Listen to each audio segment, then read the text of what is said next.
Your biggest prospect hit and miss. That's something that I want to touch on. And I know you're a guy that's very prideful about your hit on Michael Thomas. So I want to exclude him a little bit from this. I know Yeah, he's one of your that's a good biggest one. hits. But just talk about somebody that was a big hit for you, and then somebody else that you learned a lot from when you missed on.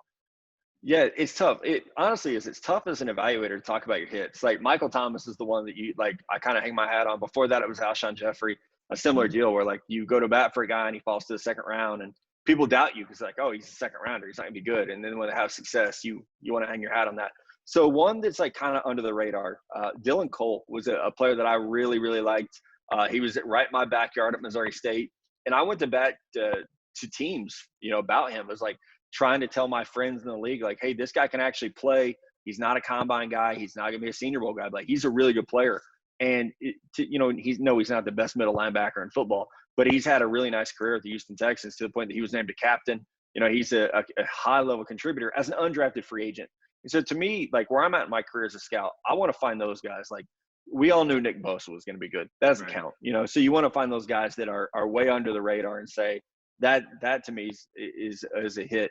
As far as misses go, like I think my most famous one's Trent Richardson. I don't know why that got applied to me. Like we all missed on Trent Richardson. Yeah. I'll take that one though. I think Mahomes is honestly like that's going to go down. I Yeah. had a second round grade on Mahomes, and it's funny because I've shared Pat on the scouting report, and he's like, I mean, you were right, and it's just I did not think he was ready to play. And had you told me, hey, he's going to go to Kansas City and sit behind Alex, and he's going to have that great support staff, I would have changed my mind completely. But the idea was, man, if he goes to Cleveland or if he goes to, even Houston at the time, some of those other teams that wanted him, if he had gone to those situations, I don't know that he would be where he is right now. I think he would have got there eventually. But that's always the fear when you rank guys before you know where they're going to go is that they get drafted into a perfect situation and it changes everything. So Mahomes is definitely one of the biggest ones that I can think of off the top of my head.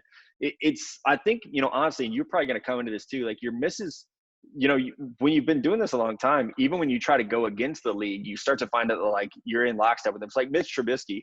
I had ranked as the top quarterback that year, and it's tough because it's like he was the first quarterback drafted. He's the worst of the big three, obviously. So it's like it's a miss, but at the same time, you're getting so much information at some point from other evaluators of no, like teams love this guy. He's the next Andrew Luck. All this and it definitely creeps into your evaluation. So that's my goal for 2020 is to cut out the noise and really get back to just evaluating guys the way I evaluate them and let scouts talk their stuff and not let it affect my rank.